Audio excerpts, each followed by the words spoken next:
Student, हम polity से related कुछ फैक्ट देख लेते हैं जो कुछ इस प्रकार है। पहला है कि संविधान। तो संविधान क्या है? तो संविधान नियमों, कानूनों एवं परंपराओं का संकलन जो किसी देश के शासन को चलाने के लिए किया जाता है, उसे ही संविधान कहा जाता है। ठीक है, मतलब कि नियम कानून का और परंपराओं का जो संकलन मतलब मेल होता है, जो किसी देश के शासन को चलाने के लिए किया जाता है, उसे क्या कहते हैं? संविधान। किसी देश को मतलब कोई भी देश हो सकता है, हमारा भी देश हो सकता है, किसी और का, जैसे कोनो America, Britain, France, Germany, etc कुछ भी देश हो सकते हैं।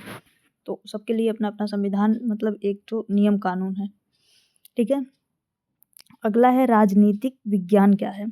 तो राजनीतिक विज्ञान एक सामाजिक विज्ञान है। ठीक है, जो शासन प्रणालियों और राजनीतिक गतिविधियों, विचारों और व्यवहार के विश्लेषण का अध्ययन कराता है। मतलब ये सामाजिक विज्ञान का एक शाखा है राजनीतिक विज्ञान। वैसे नागरिक शास्त्र भी होता है, ठीक है, बहुत सारी चीज होती हैं, लेकिन इसमें क्या है, ये सामाजिक विज्ञान का एक शाखा राजनीतिक विज्ञान है। ठीक है, ये क्या कराता है? राजनीतिक गतिविधियों और विचारों और व्यवहार के विश्लेषण के बारे में अध्ययन कराता है। अगला है कि राज्य व्यवस्था क्या है? तो राज्य व्यवस्था जब संविधान को एक देश में लागू करने के लिए उस देश की सरकार द्वारा जो भी व्यवस्था की जाती है, उसे ही राज्य व्यवस्था कहा जाता है। मतलब देश मतलब कोई राज्य क्या होता है? एक स्वतंत्र पहलू होता है। तो राज्य का मतलब ये नहीं होता कोई एक स्टेट होगा, मतलब राज्य का मतलब कोई एक ऐसा एरिया जो स्वतंत्र रूप से निर्णय ले सके। तो वही कह रहा है, जब संविधान को एक देश में लागू करने के लिए उस देश की सरकार द्वारा जो भी व्यवस्था की जाती है, उसे ही राज्य व्यवस्था कहते हैं। राज्य द्वारा किए गए व्यवस्था राज्य व्यवस्था कहलाता है, बस यही समझ लो। नेक्स्ट अगला देखते हैं, ये है पॉलिटी। तो ये है संविधान सभा। ठीक है, और ये संविधान निर्माता हैं जिन्हें लोग बहुत इज्जत से कहते हैं बाबा साहब डॉक्टर भीमराव अम्बेडकर। आगे देख लेते हैं संविधान निर्माण के बारे में। फिर अगला आता है पॉइंट, जब देखते हैं तो पॉइंट क्या है कि भारतीय संविधान सभा इसके बारे में देखते हैं। तो संविधान सभा क्या है? कह रहा है संविधान सभा एक ऐसी संस्था है, ठीक है, जिसकी स्थापना विशेष रूप से संविधान के निर्णय या संशोधन के लिए की गई है। कि संविधान में कब संशोधन करना है, कुछ जोड़ना है, घटाना है, क्या चीज़ सही है, इसके लिए जो निर्णय लिया जाता है वो एक ऐसी संस्था है जिसका नाम क्या है? संविधान सभा। ठीक है, इसका उद्देश्य क्या है कि स्वतंत्र भारत के संविधान का मसौदा तैयार करना इसका उद्देश्य है। कुछ पृष्ठभूमियाँ देख लेते हैं कि जैसे 1895 में सबसे पहले बाल गंगाधर तिलक ने स्वराज विधेयक में संविधान सभा की मांग रखी थी, और ये बाल गंगाधर तिलक जो थे ये गर्म दल के नेता थे। ये क्वेश्चन सब पूछा जाता है। नेक्स्ट क्वेश्चन अगला कह रहा है कि 1922 में महात्मा गांधी ने हरिजन पत्रिका को मतलब लिखा था, प्रकाशित किया था। 1924 में सर्वप्रथम संविधान सभा की मांग स्वराज पार्टी ने कराची में रखा था, और 1928 में मोतीलाल नेहरू ने स्वराज पार्टी की स्थापना की थी। नेक्स्ट है कि 1934 में M.N. राव औपचारिक गठन पर विचार किए थे। संविधान सभा के औपचारिक गठन पर विचार किए थे। ठीक है, नेक्स्ट संविधान सभा, इसमें कुछ पृष्ठभूमि और है कि 1935 भारतीय राष्ट्रीय कांग्रेस ने सर्वप्रथम मांग की थी। भारतीय राष्ट्रीय कांग्रेस ने सर्वप्रथम मांग कब की थी ये पूछेगा तो 1935 में बताना है। 1938 में पंडित नेहरू ने वयस्क मताधिकार के आधार पर निर्वाचित संविधान सभा द्वारा संविधान का निर्णय की मांग की थी। और 1940 में अगस्त प्रस्ताव आया था, उसमें अंग्रेजों ने औपचारिक रूप से संविधान सभा की बात को स्वीकारा था और भारतीयों ने स्वीकारा नहीं था। ठीक है। फिर 1942 में क्रिप्स मिशन आया। तो क्रिप्स मिशन में क्या कहा गया कि निर्वाचित संविधान सभा द्वारा संविधान निर्माण का प्रस्ताव रखा गया और मुस्लिम लीग ने अस्वीकार किया। जो संविधान निर्माण का प्रस्ताव था उसको मुस्लिम लीग ने नहीं माना।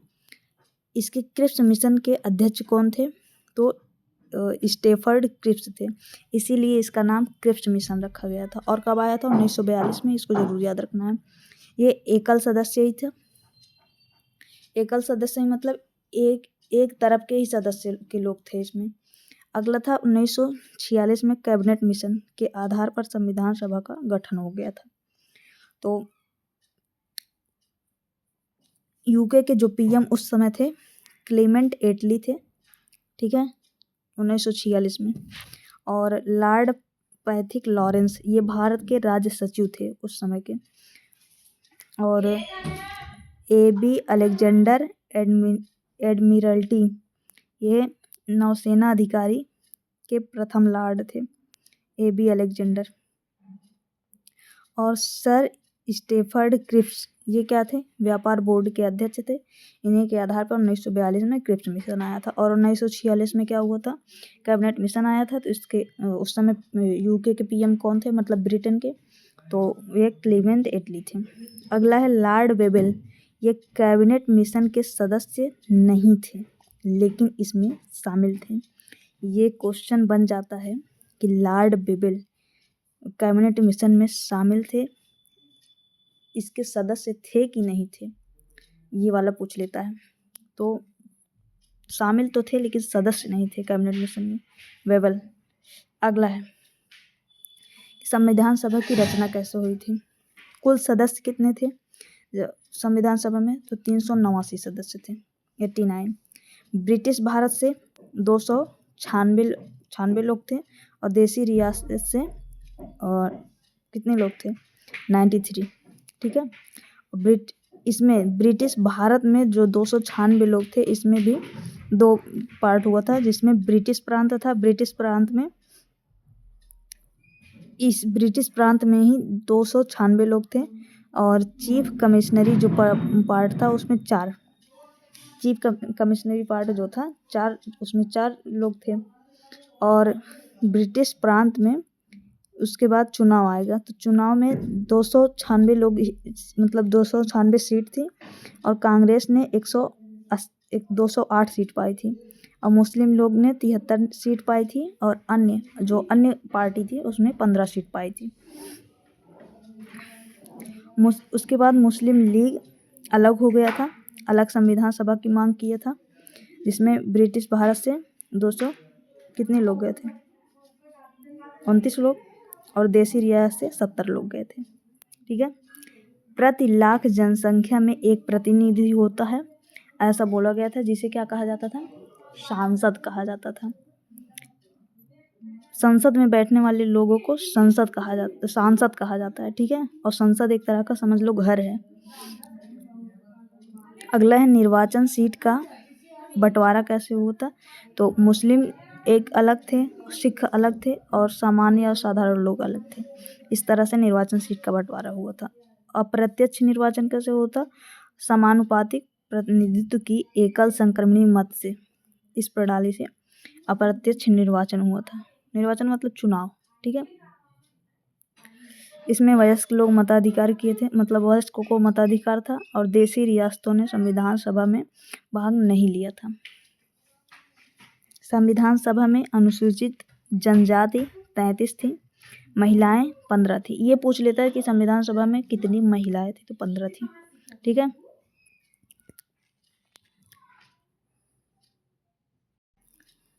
अगला है भारतीय संविधान के निर्माण का घटनाक्रम। संविधान सभा की बैठकें। तो पहली बैठक जो हुई थी 9 दिसंबर 1946 को हुई थी, नई दिल्ली में हुआ था।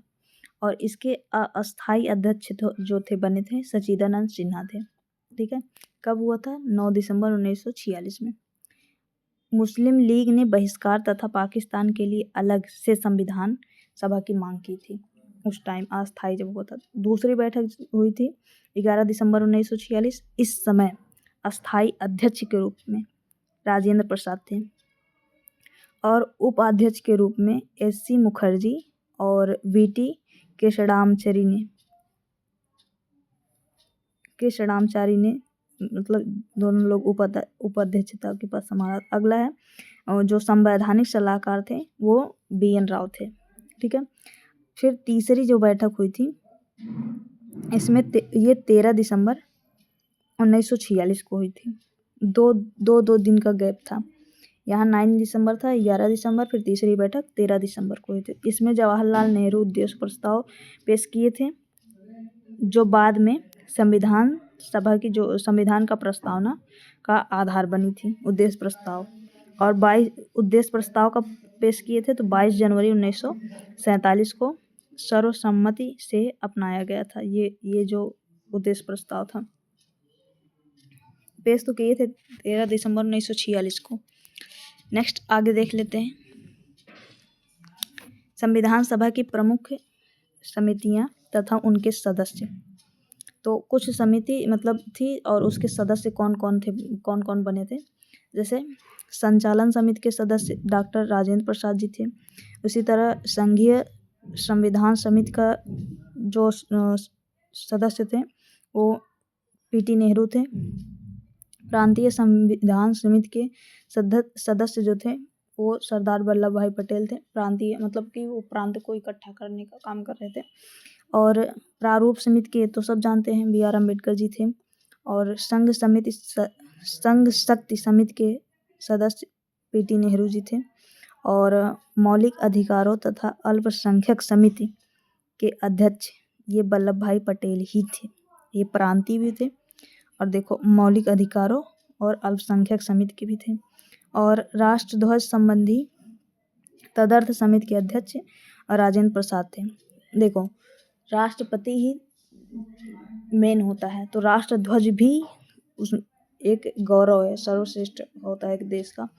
तो इसके भी जो संबंधी तदर्थ समिति के थे अध्यक्ष वो राजेंद्र प्रसाद ही थे। ठीक है, और संचालन भी राजेंद्र प्रसाद ही थे उसके सदस्य अध्यक्ष। संविधान सभा के कार्यों संबंधी समिति के जो सदस्य थे अध्यक्ष थे वो जी.वी. मावलंकर थे। जी.वी. मावलंकर मतलब गणेश वासुदेव मावलंकर। ठीक है, इसमें मौलिक अधिकार उपसमिति ये जे.बी. कृपलानी थे। और अल्पसंख्यक उपसमिति एच.सी. मुखर्जी थे। जो ये वाला पार्ट आया था ना मौलिक अधिकारों तथा अल्पसंख्यक समिति के अध्यक्ष सरदार वल्लभ भाई पटेल थे। लेकिन इसमें मौलिक अधिकार उपसमिति के जो अध्यक्ष थे वो जे.बी. कृपलानी ने उसका बागडोर संभाला था। और अल्पसंख्यक उपसमिति के तो वल्लभ भाई पटेल थे लेकिन ये उपसमिति का बोल रहा है, उपसमिति का। और यहाँ पर भी उपसमिति का बोल रहा है, उपसमिति का एच.सी. मुखर्जी थे। अगला देख लेते हैं। नेक्स्ट है जैसे प्रारूप समिति के अध्यक्ष कौन थे। जैसे ये हमारा संविधान सभा की प्रमुख समितियां तथा उसके अध्यक्ष हैं। तो प्रमुख समिति में पहला समिति आता है प्रारूप समिति। इसके अध्यक्ष कौन है? बी.आर. अम्बेडकर जी। अगला समिति आता है जैसे क्रिया नियम समिति और संचालन समिति और राष्ट्रध्वज संबंधी समिति। इसको डॉक्टर राजेंद्र प्रसाद ने संभाला था। इसी तरह संघीय संविधान समिति, संघीय मतलब वो जब संघ के हुए तो पीएम तो वही बने थे ना, पी.टी. नेहरू। और संघ शक्ति भी उन्हीं के पास था और राज्यों के लिए समिति उन्हीं के पास, तो पी.टी. नेहरू ही बनेंगे इसका। अगला है जो प्रांतीय संविधान समिति थी और मौलिक अधिकार तथा अल्पसंख्यक समिति और जनजातीय समिति, इसका सरदार वल्लभ भाई पटेल। कुछ इस तरह से याद करने का ये शॉर्ट वो है। ठीक है, आगे देख लेते हैं। जैसे मौलिक अंतरिम सरकार कौन कौन था। अंतरिम सरकार मतलब कि एक बार ऐसे नॉर्मली चुनाव हुआ था जब देश आज़ाद नहीं हुआ था, जब 1946 में कैबिनेट मिशन आया था, उसके बाद एक चुनाव हुआ था। तो इसमें क्या हुआ था, तो अंतरिम जब विभाग हुआ था तो उसमें मंत्री जो हुए थे पंडित जवाहरलाल नेहरू बने थे। हम जानते हैं कि जो जीत हुई थी, और ऐसे प्रत्यक्ष चुनाव में अगर जीत किसकी हुई थी तो वल्लभ भाई पटेल जीते थे। पता कैसे इनको बना दिया गया था, हमें नहीं मालूम है। पंडित जवाहरलाल नेहरू जी उस टाइम बने थे। कार्यकारी परिषद के उपाध्यक्ष, विदेश मामले का राष्ट्रमंडल, ये इनका विभाग था। और सरदार वल्लभ भाई पटेल कौन सा विभाग थे, वो गृह मंत्री हुआ करते थे और सूचना तथा प्रसारण मंत्री हुआ करते थे। बलदेव सिंह क्या थे, रक्षा मंत्री थे।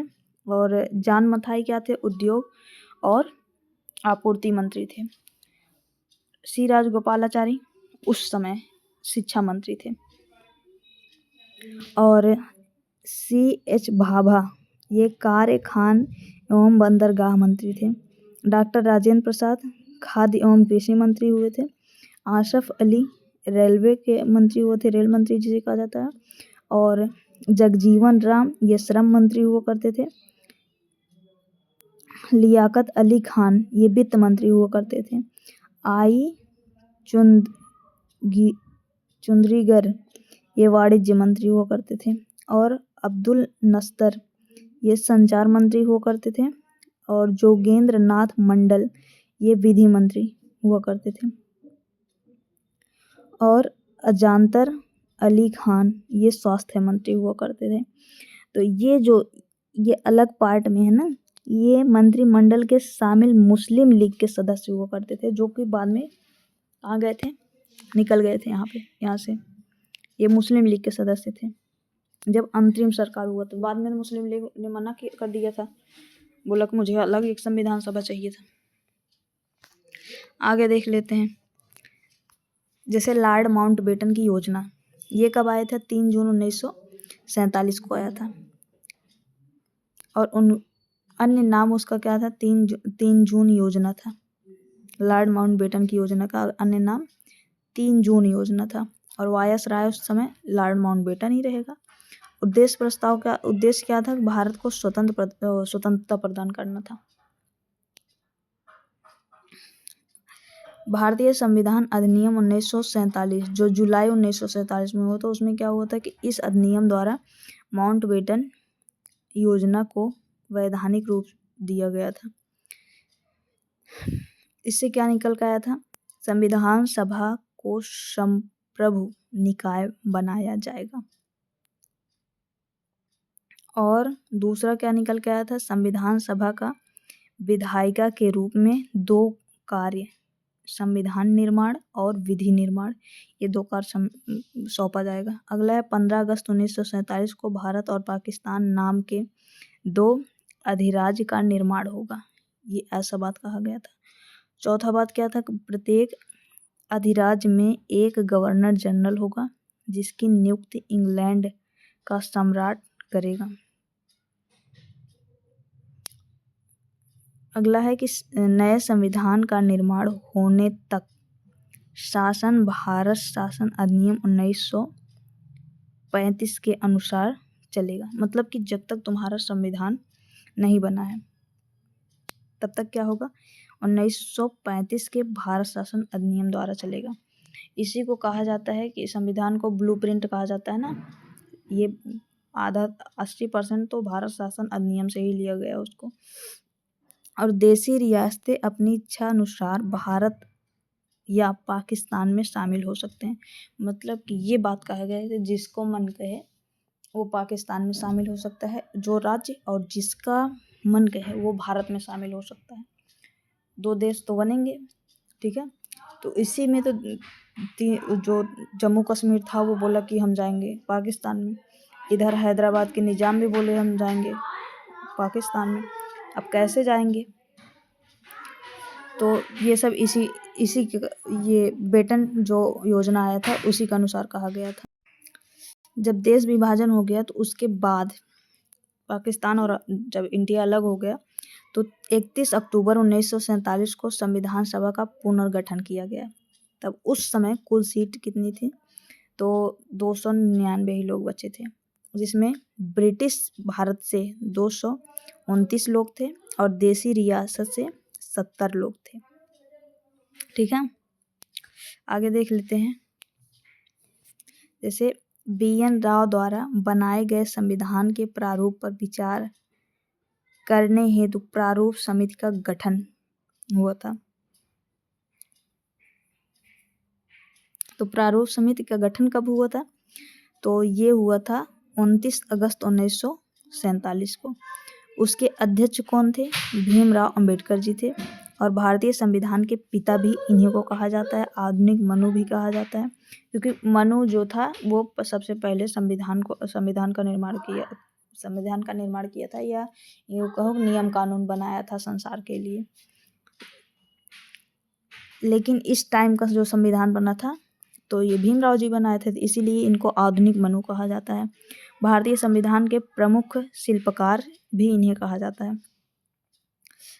सदस्य कितने थे? तो 7 सदस्य थे, जिसमें BR अंबेडकर ये अध्यक्ष हुआ करते थे। प्रारूप समिति के 7 सदस्य थे, इसमें अध्यक्ष BR अंबेडकर थे और अल्लादी कृष्ण स्वामी अय्यर थे और N गोपाल स्वामी थे और KM मुंशी थे और मोहम्मद सादुल्ला थे, BL मित्तर थे जिसे N माधव राव भी कहा जाता है और DP खेतान थे जिसे T कृष्णामचारी कहा जाता है। ठीक है, ये 7 लोग शामिल थे, 7 सदस्य। संविधान के कुल 3 प्रारूप बने थे। पहला प्रारूप 21 फरवरी 1948 में पेश किया गया था, दूसरा प्रारूप अक्टूबर 1948 में और तीसरा या अंतिम प्रारूप ये 4 नवंबर 1948 को अंबेडकर जी द्वारा पेश किया गया था। संविधान सभा में BR अंबेडकर जी के 2 निर्वाचन हुए। पहला बंगाल तथा देश बंटवारे के बाद बम्बे। पहला जो था वो बंगाल में हुआ था, तो बंगाल में वो चुनाव तो जीते थे, लेकिन वो जो पूर्वी बंगाल था वो तो पाकिस्तान में चला गया। तो इनको फिर दोबारा क्योंकि इनको पाकिस्तान में जाना नहीं था, इनको इंडिया में रहना था, तो इन्होंने फिर से इंडिया में आके चुनाव लड़ा था। तो आके फिर महाराष्ट्र से लड़े थे, तो महाराष्ट्र में भी फिर जीते थे। ठीक है, संविधान का वाचन कैसे हुआ था? तो प्रथम वाचन जो किया था 4 नवंबर 1948 से 9 नवंबर 1948 के बीच में हुआ था पहला, और दूसरा वाचन हुआ था 15 नवंबर 1948 से 17 अक्टूबर 1949 तक। तीसरा जो वाचन हुआ था 14 नवंबर 1949 से 26 नवंबर 1949 तक। 26 नवंबर 1949 को संविधान को पारित और अपनाया। इस समय संविधान सभा के कुल 284 सदस्य उपस्थित थे और थे कितना? 92 थे ना, पीछे क्या था, कितने सदस्य थे? 299 सदस्य थे, ये रहा। और बचे कितना थे? यहाँ 99। ठीक है, बचे कितना थे? तो उस समय उपस्थित कितना थे? तो 284 सदस्य उपस्थित थे।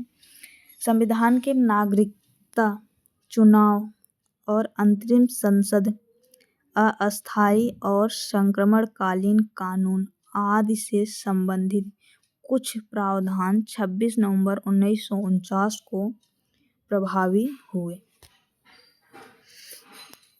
26 जनवरी 1950 को गणतंत्र दिवस को ही संविधान लागू हुआ था। हम जानते हैं बन कब गया था, तो 26 नवंबर 1949 को बन गया था। ठीक है, उसे अपनाया भी गया था पारित भी किया गया था, लेकिन लागू नहीं किया गया था। लागू किया गया था 26 जनवरी 1950 को, जिस दिन हम लोग रिपब्लिक डे मनाते हैं, गणतंत्र दिवस। ठीक है, तो संविधान की औपचारिक शुरुआत जनवरी 1950 में हुई थी। जवाहरलाल नेहरू द्वारा 1929 में लाहौर में कांग्रेस वार्षिक अधिवेशन में पूर्ण स्वराज की घोषणा के उपलक्ष्य में इसको 26 जनवरी 1950 को लागू किया गया था, गणतंत्र दिवस को अपनाया गया था।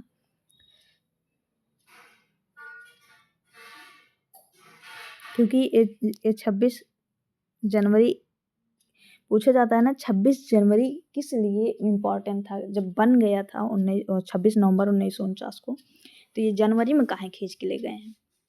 तो जनवरी में बस इसीलिए खींच के ले गया था कि उस समय जवाहरलाल नेहरू क्या करते थे, पूर्ण स्वराज की घोषणा किए थे कि इस टाइम 26 जनवरी को ही, लेकिन वो डेट था 1929, डेट नहीं, डेट 26 जनवरी ही था, ये सन जो था 1929 था।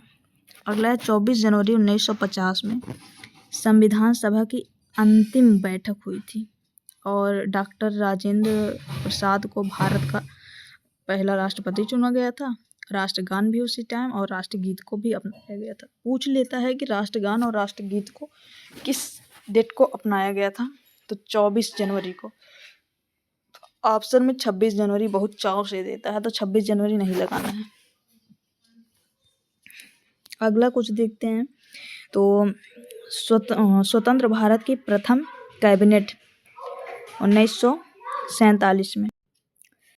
देखिए, स्वतंत्र भारत की प्रथम कैबिनेट जब हुआ था, देखो इसके पहले हम लोग जो देखे थे वो स्वतंत्र भारत के कैबिनेट वाले मंत्री नहीं देखे थे, वो थे अंतरिम भारत के, मतलब अंतरिम जब सरकार बनी थी उस समय के मंत्री कौन बने थे, तो वो देखे थे। ये स्वतंत्र भारत का है। तो स्वतंत्र भारत में 1947 में स्वतंत्र भारत का कैबिनेट चुना गया था। ठीक है,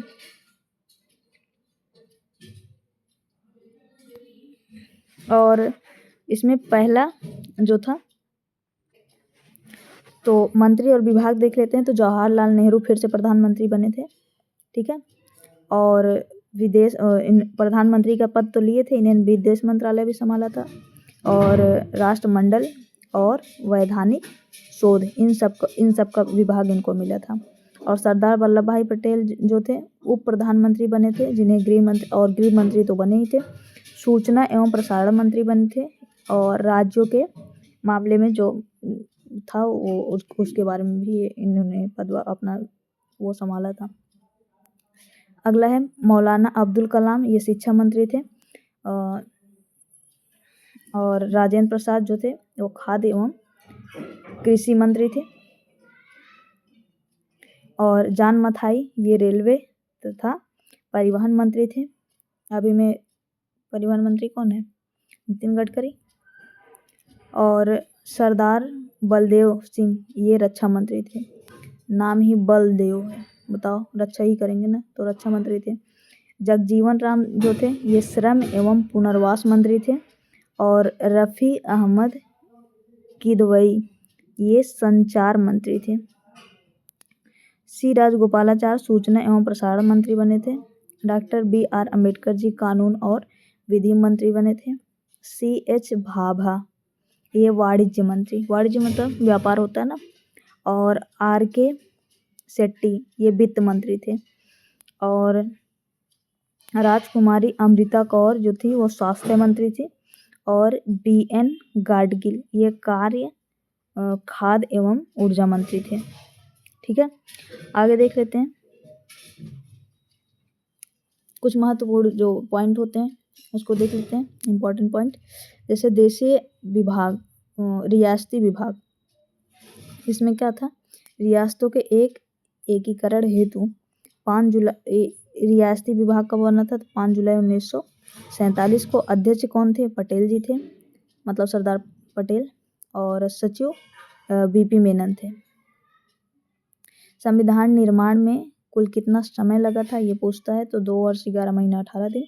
और संविधान प्रारूप में बहस मतलब चर्चा कब हुई थी, चर्चा कितने दिन के लिए हुई थी, तो 114 दिन। ठीक है,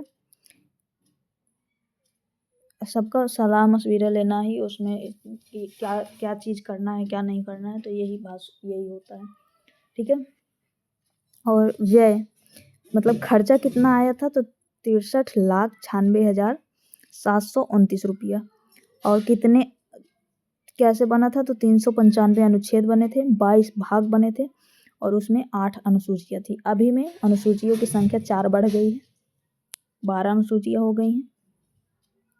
संविधान सभा में मई 1949 को राष्ट्रमंडल में भारत की सदस्यता का सत्यापन ग्रहण किया था, और संविधान सभा में हैदराबाद देशी रियासत के प्रतिनिधि ने भाग नहीं लिया था, क्योंकि हैदराबाद तो जाने वाला था पाकिस्तान में, लेकिन उसको किसी तरह सरदार पटेल बहका होका के शांत किए। अगला क्या था, 22 जुलाई 1947 को राष्ट्रीय ध्वज स्वीकार किया गया था। देखो पूछ लेता है राष्ट्रीय ध्वज कब स्वीकार किया गया था, तो 22 जुलाई को। कौन बनाया था, पिंगल वेंकैया ऐसे क्या नाम था, वही बनाए थे ना। और इसका अनुपात कितना है, 3:2 का राष्ट्रीय ध्वज का। अगला है क्या है, 14 सितंबर 1949 को हिंदी को दर्जा दिया गया था, इसीलिए 14 सितंबर को क्या मनाया जाता है, विश्व हिंदी दिवस। विश्व हिंदी नहीं, राष्ट्रीय हिंदी दिवस। 10 जनवरी को अंतर्राष्ट्रीय हिंदी दिवस। और 24 जनवरी 1950 को जनगणमन और मतलब राष्ट्रगान और राष्ट्रगीत को स्वीकार किया गया था, जो कि राष्ट्रगान को लिखा था रविन्द्रनाथ टैगोर ने, बांग्ला भाषा में लिखा था, आमार सोनार बांग्ला। ठीक है, और इसको फिर राष्ट्रगीत को बंकिम चंद्र चटर्जी ने लिखा था, ये संस्कृत में आनंद मठ नामक बुक में लिखे थे। ठीक है, अगर ये पूछ लिया जाए तो कितना सेकंड में गाया जाता है, 52 सेकंड में राष्ट्रगान को गाया जाता है, राष्ट्रगीत को 1 मिनट कुछ 1.25 मिनट ऐसे कुछ कहा जाता है ना, पता नहीं, इसका एग्जैक्ट मालूम नहीं है। 26 जनवरी 1950 को राष्ट्रीय ध्वज को अपनाया गया था। राष्ट्रीय ध्वज को अपनाया कब गया था, तो 26 जनवरी 1950 को, लेकिन उसको स्वीकृति कब मिली थी कि यही हमारा राष्ट्रीय ध्वज बनेगा, 22 जुलाई को हुई थी 1947 को। संविधान सभा की कुल बैठकें 11 हुई थी, और संविधान के कुल वाचन 3 बार हुआ था।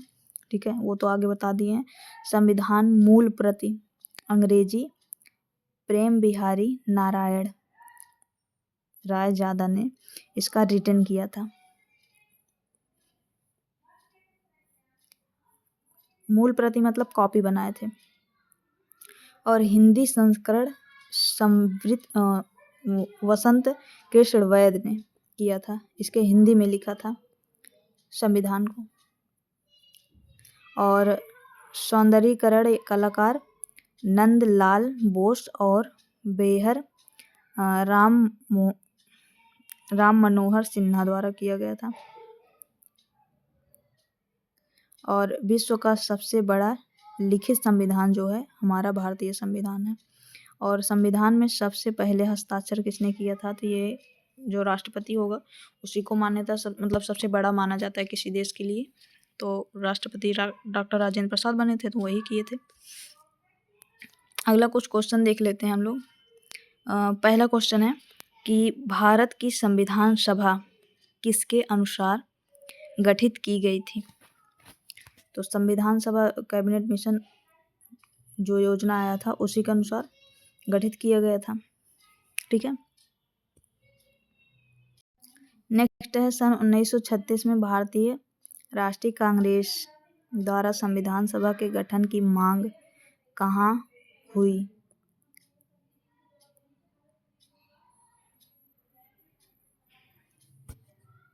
किस अधिवेशन में की गई थी, तो इसकी मांग जो थी ये लाहौर अधिवेशन में किया गया था। नेक्स्ट देख लेते हैं संविधान सभा के चुने हुए स्थायी अध्यक्ष कौन थे? तो अस्थाई अध्यक्ष जो थे राजेंद्र प्रसाद थे, और अस्थाई पूछा जाए तो सच्चिदानंद सिन्हा थे। अस्थाई बैठक कब हुई था? 9 दिसंबर 1946 को, और अस्थाई 11 दिसंबर 1946 को। अगला, निम्न में से कौन संविधान सभा की प्रारूप समिति के सदस्य नहीं थे? पूछ रहा है नहीं थे। तो अयंगर थे, राजेंद्र प्रसाद नहीं थे। ठीक है, ऑप्शन नंबर सी सही हो जाएगा। अगला है, जिस संविधान सभा द्वारा भारत के संविधान का अधिनियमन किया गया, उसके सदस्य कौन थे?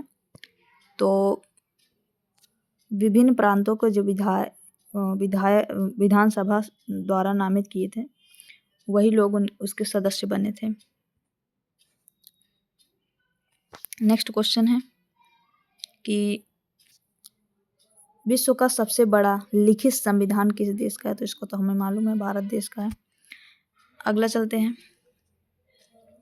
भारतीय संविधान सभा की संघीय शक्ति किस समिति के अध्यक्ष कौन थे?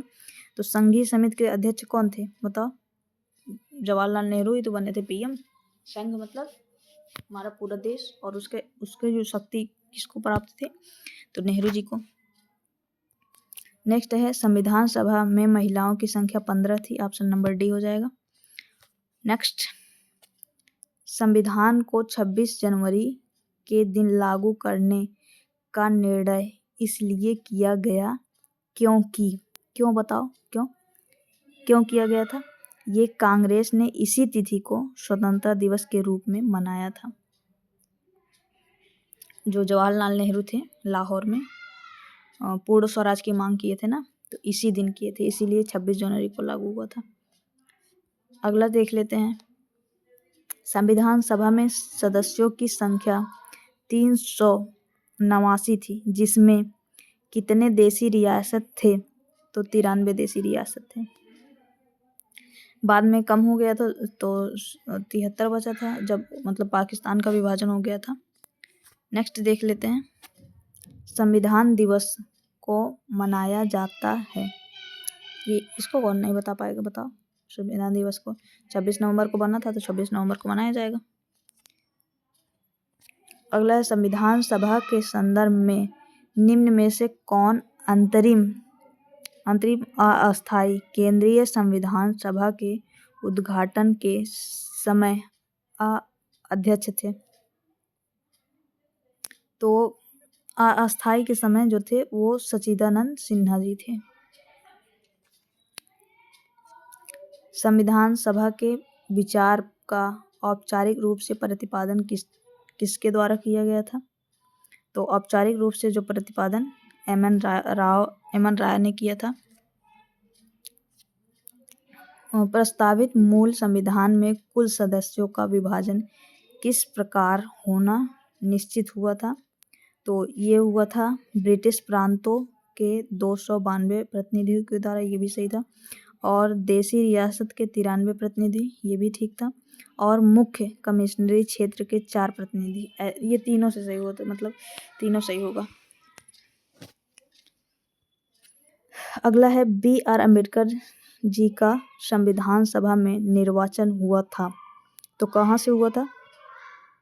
पहली बार तो पश्चिम बंगाल से हुआ था, ठीक है, और फिर उन्होंने क्या महाराष्ट्र से चुनाव फिर से लड़े थे, तो जीते थे।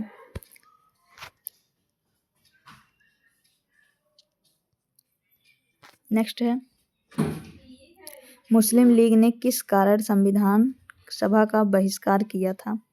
तो मुस्लिम लीग ने मुसलमानों के लिए एक अलग संविधान सभा चाहता था, इसीलिए उन्होंने, क्योंकि वो सिंपल सा उसका फंडा अलग था कि वो बोल रहा था कि हमको अलग देश चाहिए, तो अलग देश के लिए अलग संविधान, अलग संविधान सभा, सब कुछ अलग चाहिए, तो इसीलिए उसने उसको नकार दिया था। अगला देख ले रहे हैं, कह रहा संविधान सभा में किस देशीय रियासत के प्रतिनिधि ने भाग नहीं लिया था? तो हैदराबाद के जो निजाम थे ये नहीं भाग लिए थे। बस लास्ट यही ख़त्म हो गया है।